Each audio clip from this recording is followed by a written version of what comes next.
tonight we have another step in the journey. We want to talk about compatibility. Compatibility, for those of us who are not married, what must we look for? And look for in the one who we say I do with. And those of us who are married, how can we become more compatible in our marriage? Let's see what we have to learn tonight. The Happy Family Bible Seminar Series is an education for family life. How to make family life more meaningful, enrich our experience as we prepare for the kingdom, empowering every family for time and for eternity. 6 keys, 1 master key to marital compatibility. That's what we want to talk about.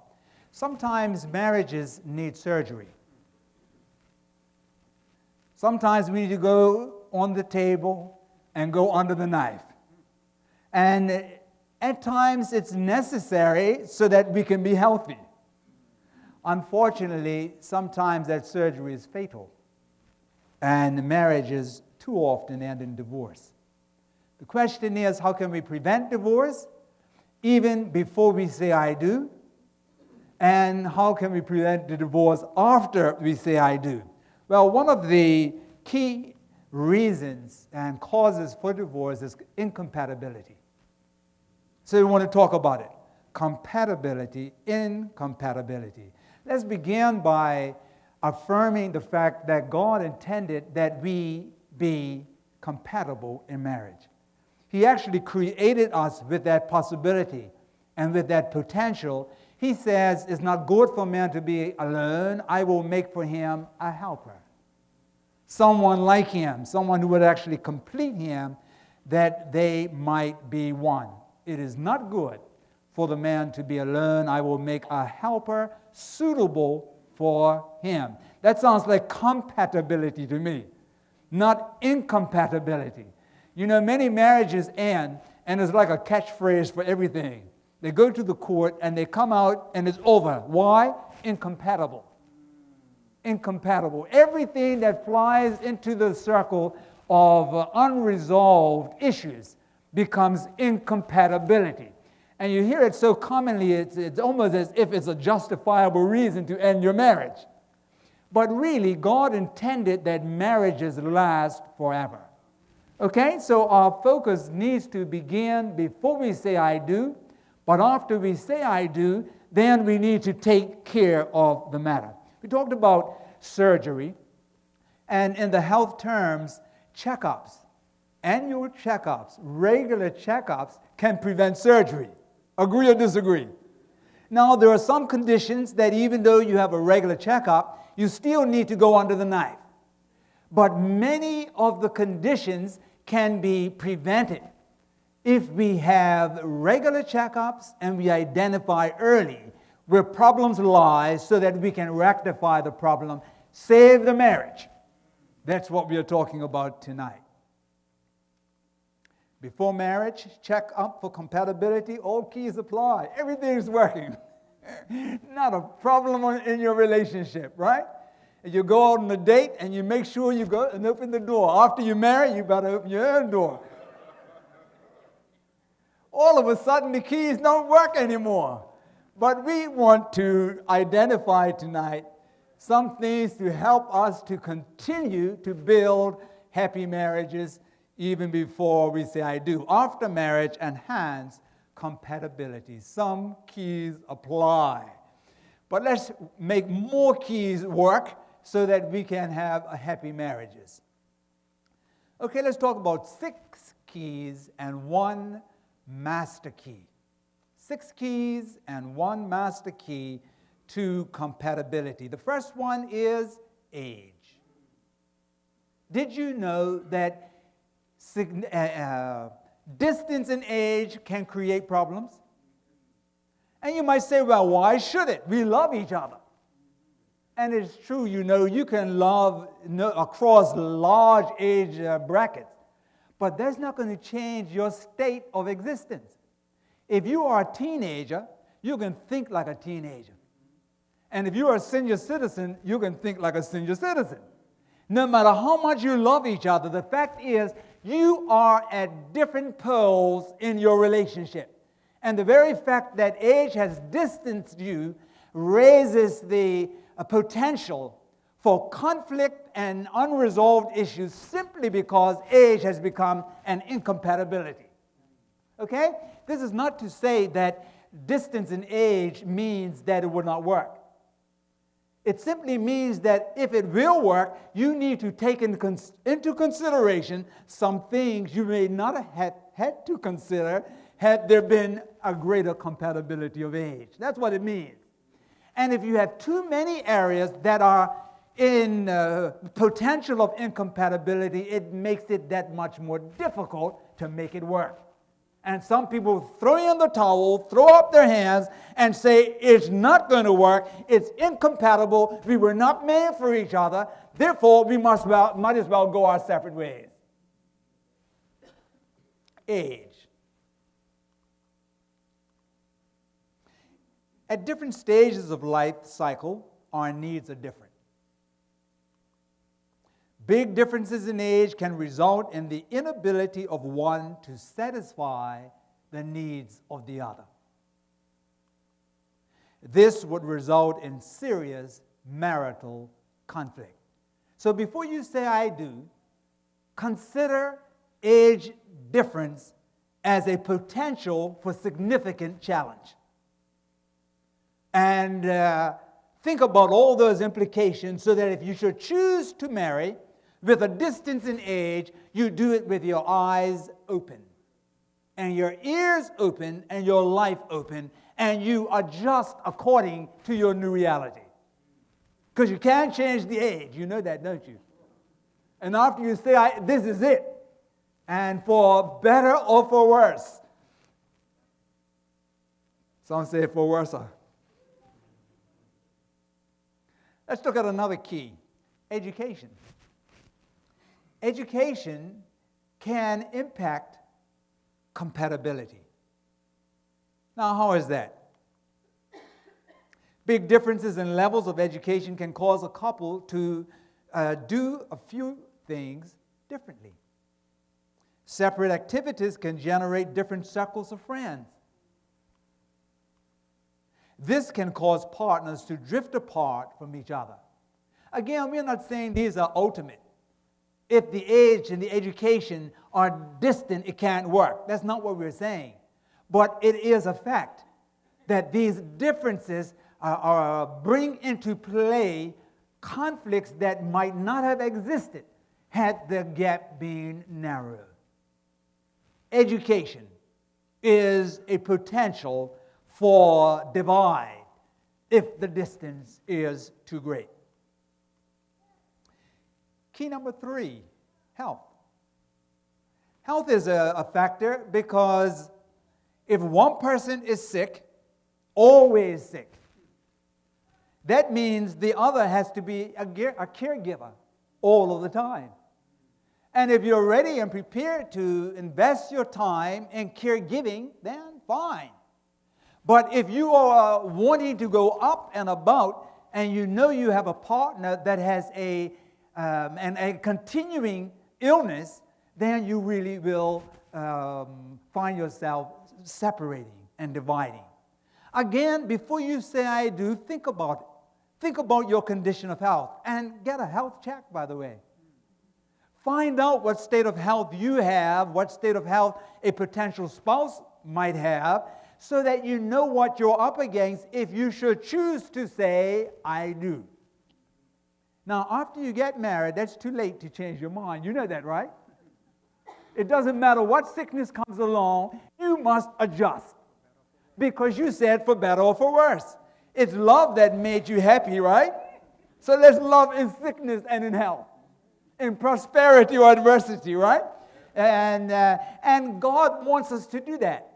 And marriage is designed for that purpose.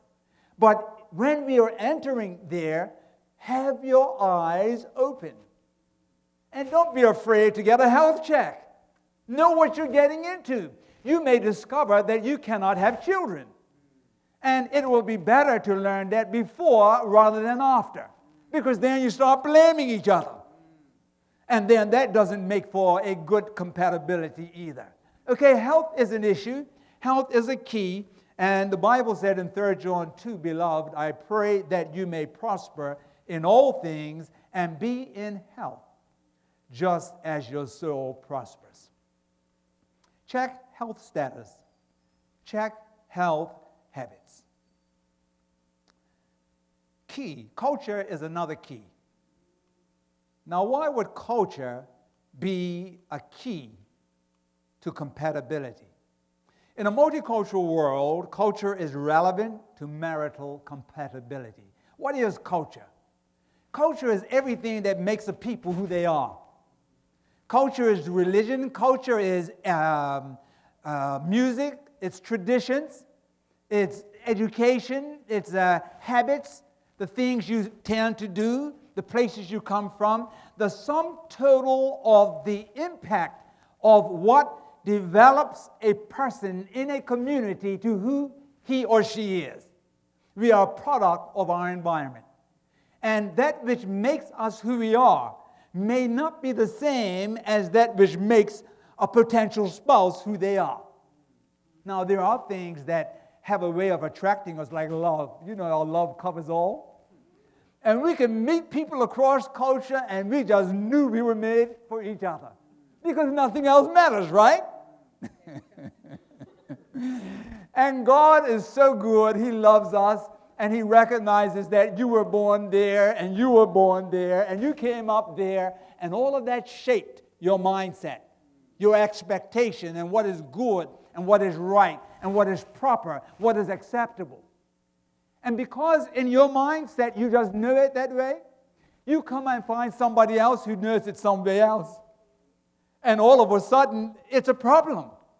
Right? Because your thinking and their thinking are not on the same page. Right? Something as simple as saying, good morning. And they show up in Bermuda and they're not used to saying good morning. Good morning. And you go in New York and say, are you lost your mind? It all depends on where you were raised, where you were brought up, the type of dynamics that help to shape your reality. And so you got two people coming from different cultures, right? Different language, and if it's not a different basic language, it's a language of habits. It's a language of joys and sorrows, how you spend your free time. So culture. Get to know the culture of the person you plan to unite your life with. And understanding has a way of beginning to build a relationship that is respectful and mutual. So when you marry across culture, don't do it with your glasses off. Open your eyes, be wise, and say I do. And after you say I do, accept who you said I do with. Okay? If you learn some new things about culture after marriage, well, you just adjust. Just adjust, that's all. And there's no sense throwing in the towel now. Right? You just want to make that incompatibility more compatible. It may not reach the ideal, but it can get better than what it is. Is that right? So we keep on looking for the best in our relationships. Some cultural differences are simple and can be easily solved. Others are complex and need to be examined and resolved to facilitate marital success. And so when you discover it, then you determine what degree of health care you need to receive, right? And what type of treatment is required to bring your incompatibility to a more acceptable level of compatibility. Key number 5 is family values. Our family values, negative influence, like mother, like daughter.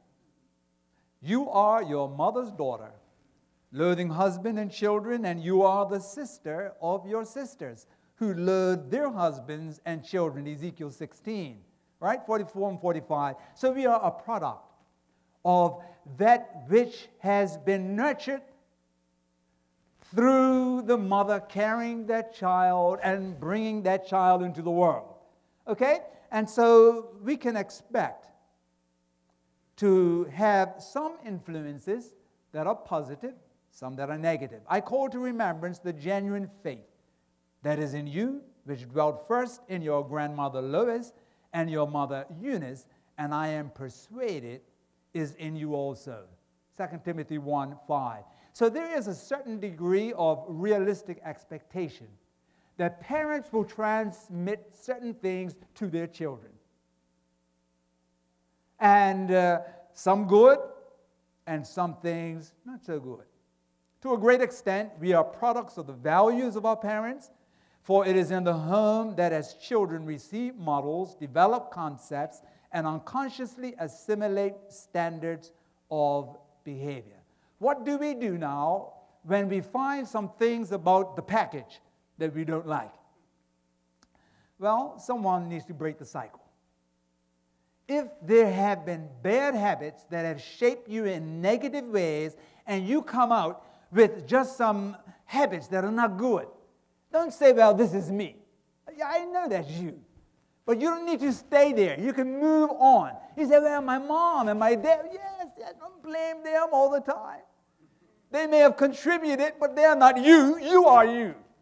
And so you can make a choice. I choose to discontinue bad habits. And that which I inherited that I don't like, I choose to improve myself. Okay? So break the cycle and make a better life of your life over that which you have inherited.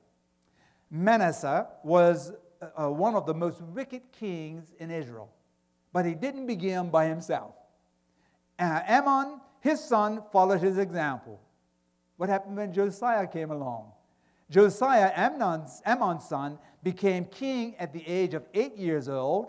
Josiah broke the cycle. The young king served God and carried out a spiritual reform. We find it in 2 Chronicles 33 and 34, letting us know that we can break the cycle. We can break the cycle. So as we look at our lives, we need to reflect. What am I? Who am I? How have I become who I am? And what is it about me that I don't like and that God prefers I change? And what am I going to do about it? Right? Rather than just allowing ourselves to wallow in the mud of past. Key number 6. Can two walk together unless they are agreed? We want to talk about temperament now. Amos 3, verse 3. There are 4 basic temperaments, and here are they. You may want to see where you fall in the package and the 4 packages. For example, 2 are extroverts. 2 are introverts. 2 are people-oriented. 2 are task-oriented. Keep in mind now, people marry with their temperament. And depending on what your temperament is and what your other interested party's temperament is, will determine to some degree whether you are going to complement or conflict, whether there will be compatibility or incompatibility. And so it's good to take a look at who you are by virtue of temperament, so that you can know what you can realistically expect of each other. Now, for a person who likes to talk, can you imagine them being silent? Probably not most of the time. And so if you're expecting to be with someone who is very silent and you marry someone who's very talkative, you are going to have trouble. Serious trouble. Right? So temperament is it's just about identifying those things about you that make you distinct. And since social scientists have gone around and observed people long enough, they were able to package it. And they say there are a number of people who behave consistently, or in most cases like this, and others like this. And so they're able to say, listen, 4 groups of people. Different social scientists come up with different constructs, but this one helps us to see at least that there is some consistency in human behavior, And there are certain types of persons that like to be together and others don't. Right? There are some people you just don't like. You don't know why you don't like them, right? Don't know. But here it is, you just don't seem to get along with them. They are not the kind of people you would choose to be around. Now, when you come to church, you change that plan, right? Because you got to love everybody. So you ask God, Lord, please help me. I really don't want to be sitting here, but please help me. And then the person will never know you had a problem because of the love of God. Somebody say amen. God is so good. He can help us to work above those things that ordinarily lead us astray. But it's good to just know from the start what are those identifying characteristics that make me who I am. And what are those that help to make my spouse or potential spouse who they are? And what must I look out for with that awareness so that when it happens, I say, okay, that's what's happening, and I don't need to react at the level of, you should know better. Well, maybe, but my personality and temperament tend to make me do this very often, so you have to give me a little leeway here. And I have to give you a little leeway here. We're talking about building compatibility, but understanding, first of all, what my temperaments really are. Okay, let's see what we can learn here. Try to identify your own temperament and that of your spouse, a friend, or a child. These things do not only work for husband and wife, but basic human relations. Number one, sanguine, an extrovert, people-oriented, life of the party, fun people. People tend to love them, and they also hate them. Right? They love that buoyant spirit, that jovial, fun, adventurous lifestyle, but then sometimes it's just a little overbearing for some people. Right? But here they are, sanguine, life of the party. And some of the strengths, outgoing, talkative, charismatic, center of attraction. Some weaknesses, self-centered, egotistical, impulsive, restless, unstable. Now, be careful now. Don't go around saying, oh, I know you, that's why you're this. No, don't do that. No. These are the tendencies of this temperament to display itself like this. Right? But this is not to brand people and place them in a category they just wasted. No. But they have strengths. And there are also weaknesses. Peter. Everyone knows Peter was like that. Very impulsive, quick to talk, and always get himself in trouble. But yet Peter done a great thing at Pentecost, didn't he? Right? So God transforms these temperaments and brings the best out of the worst of us. Number two, the choleric, an extrovert and task-oriented. Just want to get the job done. Right? Driven by tasks, and sometimes can be very cold in their delivery because they want to move anybody out of the way who is in the way because they got to get this job done. Right? The choleric strengths, practical, decisive, very efficient, born leader who gets things done. Weaknesses, impatient with others, strong-willed, insensitive, demanding. Okay, Paul. Remember Paul now. He was going on a missionary trip before he had John with one of his friends, John Mark. And this time around, he said, he's not going with me. No, he's going. I'm sorry. And the others tried to say, listen, let the guy go. Forget the pattern. No, he's not going. Right? Because he messed up last time. And I don't need him around. They didn't go on that one together. They separated, but maybe after they just got together again. But at that moment, he was on a mission, and he was not about to take a loser with him. Okay, the choleric. There's another temperament we want to look at here. The phlegmatic. Easygoing. Tomorrow we'll do.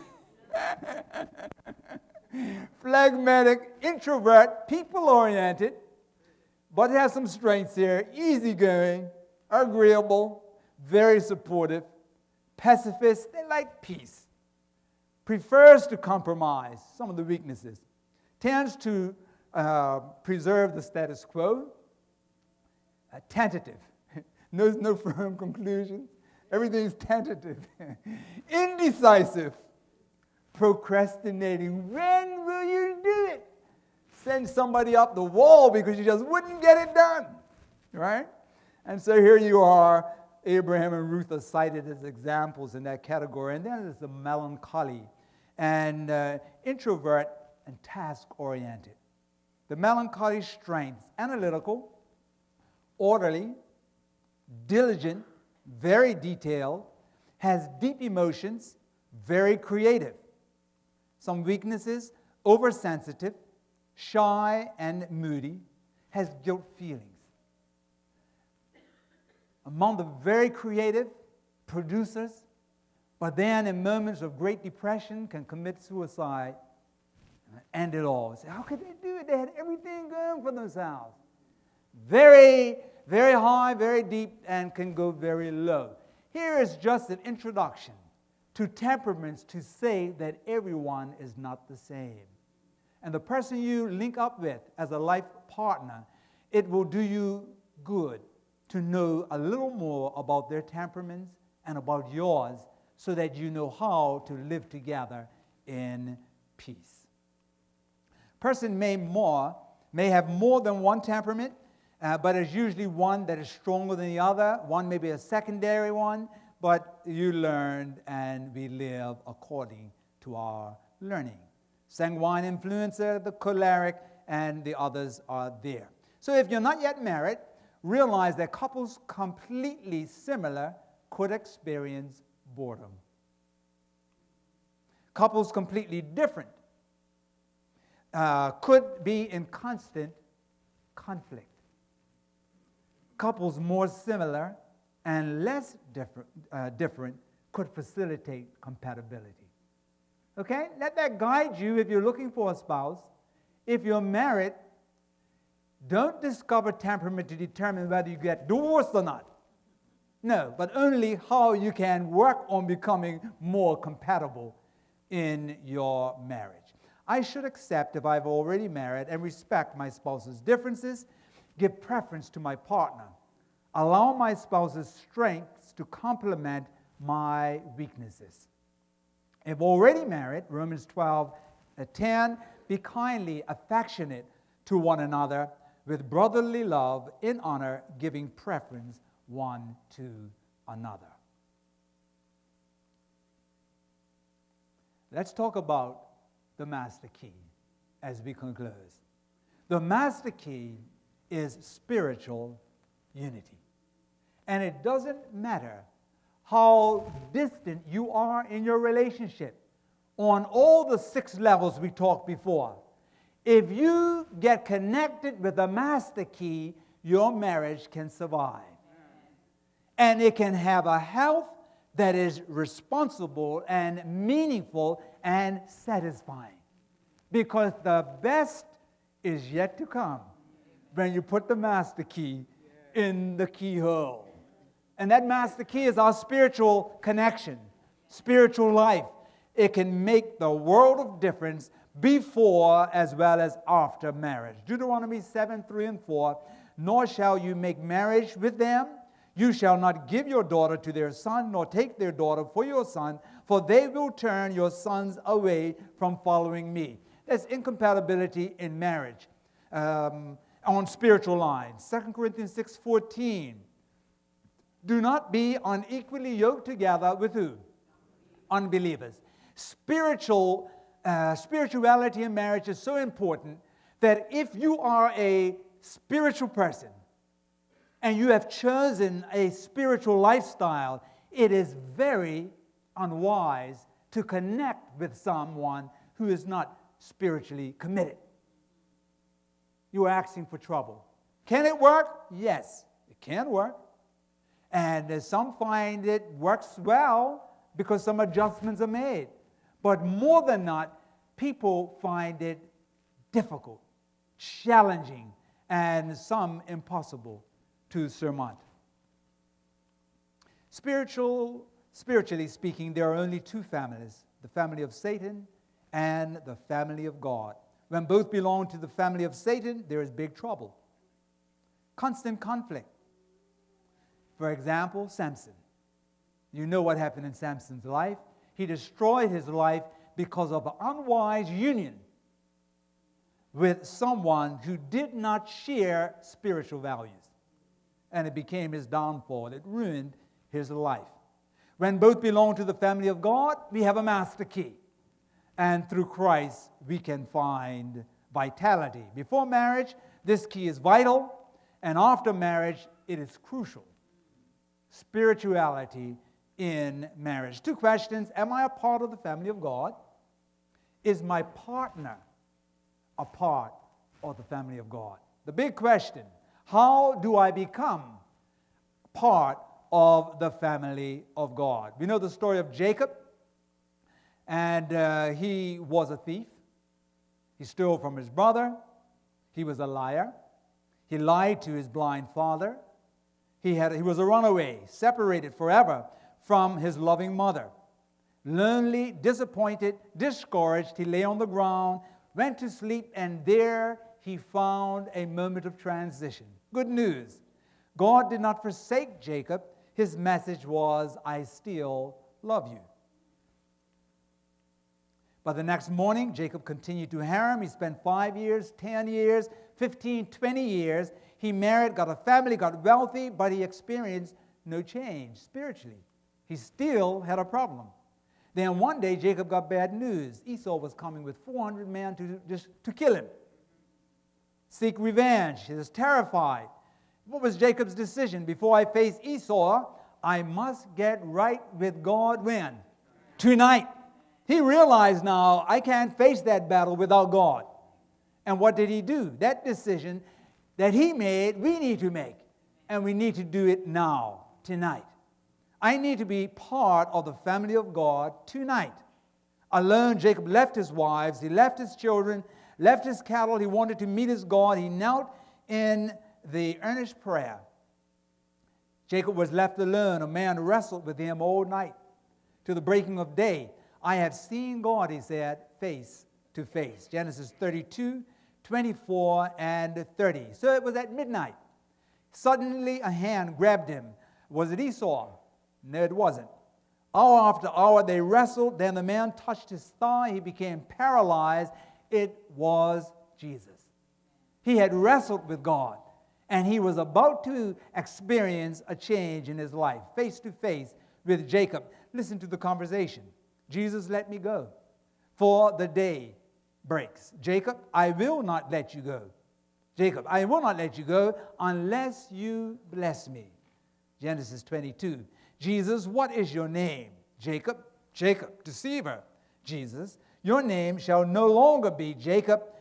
That means deceiver. It will now be Israel. That means victor. Victor. Why did Christ change Jacob's name? Because he changed his nature. A miracle. God is ready to repeat that miracle in your life, in my life tonight. In prayer, create in me, Lord, a clean heart, renew a right spirit within me. When we make that change, the drunkard becomes sober, the drug user becomes an abstainer, the smoker becomes drug-free, and the abuser becomes a caregiver. Okay? And the changes continue because God has come in and taken over. If any man be in Christ, he is a new creature. Old things have passed away. All things have become new. The master key works. The master key is the one we want to take with us tonight. Important keys: age, education, health, culture, family values, temperament. But the best key is the master key. Spiritual life is the master key, and if we accept Christ, it will make the difference in our life. When change happens, it happens to our spouse. You have found the master key to a happy family. Yes, we want it. It's a miracle. We have it. It's available this very night, and we offer it to you tonight. Do your miracle in me right now, tonight. Next week, coming up, seminar number 5, 3 ways to say, I love you. One is irresistible.